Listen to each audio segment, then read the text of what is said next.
Music.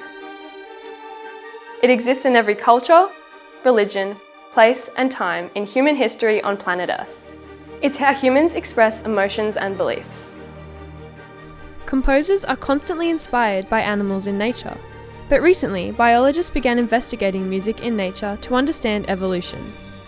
Humans and other animals use music in the same way, to find a mate, as proposed by Charles Darwin in his theory of natural selection, be it performing on stage or singing musical cadences during animal courtship, or to identify and unite a tribe, suggested by anthropologist Edward Hagen, be it a team chant before a sporting match or a coyote howling in the woods. But where did music originally come from?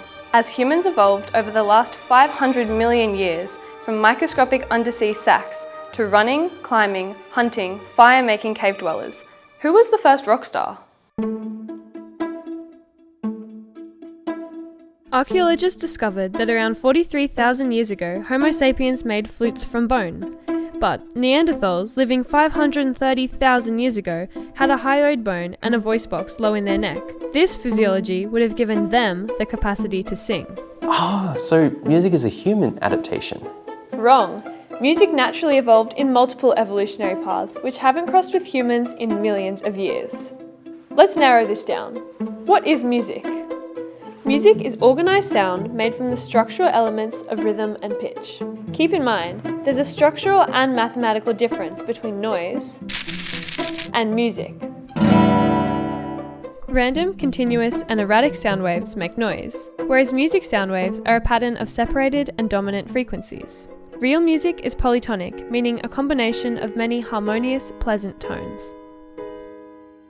Only humans can read music and play Bach on an instrument, right? Yes, but I've heard humpback whales sing and they structure their songs with rhythm and pitch to create amazing melodies. Whales sing verses and repeat themes as modern pop songs do. Due to their large cerebral cortex, whales have a similar attention span to humans, which could explain why our songs are of a similar length. There are more similarities between whale and human song, expressed by these musical techniques. Humans and whales haven't crossed evolutionary paths for 60 million years, yet we both developed the same form of music? So humans didn't invent music. We are actually latecomers to the musical club. Oh, so music is a mammalian adaptation. No. Birdsong also has fascinating parallels to human music.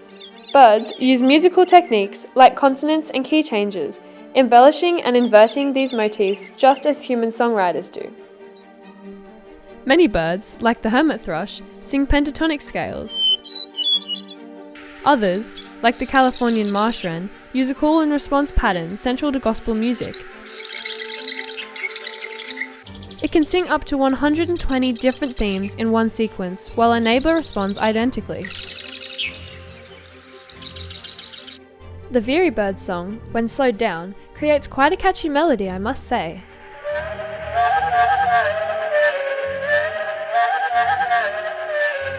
This is the same with multitudes of birds. Luckily, our modern-day technology reveals a type of music we can't hear with human ears. Oh, and get this! One particular bird song even sounds like the start of Chopin's revolutionary etude. And how about the wood wren song that sounds like Beethoven's Fifth?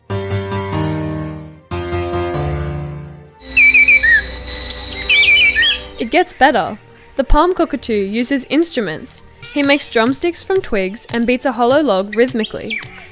Bird and human ancestors diverged more than 310 million years ago, but neurobiologists and geneticists recently discovered that songbirds and humans share 55 genes linked to learning to vocalize. Oh, I read this in a textbook.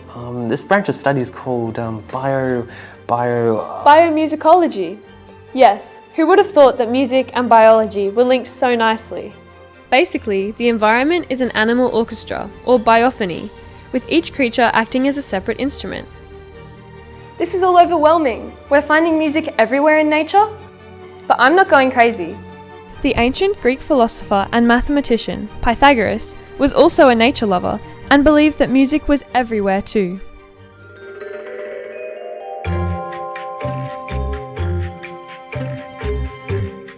In 600 BC, Pythagoras discovered that numbers governed musical tone. A musical interval is a difference between two pitches. Perfect musical consonances and harmonies are formed by these intervals, which are further specified by mathematical ratios of note frequencies. So, a 40 centimetre long string sounds an octave lower than when a 20 centimetre long string is struck. See how this forms the octave ratio of 2 to 1? Because a string half the length of another will vibrate twice as fast as it, and the greater the frequency, the higher the pitch. This concept is a feature of physics. Cool, huh? So now we've got this little triangle. Music is in maths, maths is in nature, and nature is musical. So it's no coincidence that birds, whales, and humans have the same taste in music. It's maths. Sequences and symmetry don't just describe nature, they define it. Let's move to a much larger scale, and I mean much larger scale. Pythagoras was ahead of his time when he theorized that planets and stars followed mathematical equations and rang out resonant notes based on their orbits and distance to each other. Basically, he thought the entire cosmos made music. Sounds beautiful, right? But science has proven that it's not true. Lucky for us, the concept sparked the imagination of astrophysicists Matt Russo and Dan Tomeo. They know the planets don't actually sing, but through maths, they can bring the universe's music to human ears. Remember, if it wasn't for Pythagoras, this branch of study might never have begun. Wow, so music stretches right into the branch of astrophysics? It all began when NASA discovered the TRAPPIST-1 system, some 40 light years from Earth.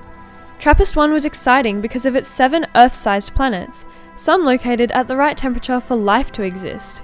Astrophysicists tried to mathematically simulate TRAPPIST-1, but they couldn't. The planets kept crashing into each other and collapsing the system. But Matt and Dan came up with a possible solution to this planetary puzzle. That TRAPPIST-1 tuned itself into stability, the way an orchestra tunes up before a symphony. TRAPPIST-1 is special. The orbit of each planet to its neighbour forms a simple ratio.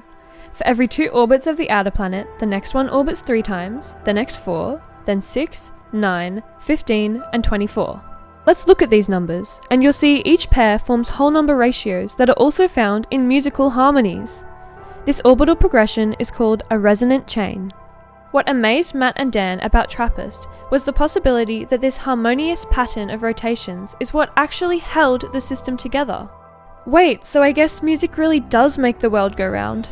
Matt Russo explains that if you speed up the planet's motion, you get rhythms, 1 beat for every orbit.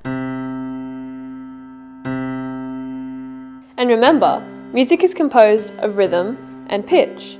Well, there's the rhythm, where's the pitch? Well, if you speed up that repeating beat until it melds together, it becomes one continuous pitch. So by speeding up the rhythm of the TRAPPIST-1 planets, Matt produced musical pitches which fit together harmoniously. Remember, these aren't actual physical sounds, but translation of planetary cycles into sound. Music is all about cycles, and so is astronomy. The music of the universe is not always perfect like TRAPPIST-1. Though it's different from music on Earth, it's music nonetheless. Music is an expression of the fundamental laws of nature. It's a crucial factor in biological evolution. It's made up of mathematics and structure, and possibly found out in that vast universe. Thanks to modern-day technology, we can follow music's ancient roots to hopefully, one day, discover its origins. What we do know now is that music was around long before us and will enrich our world long after we humans are gone.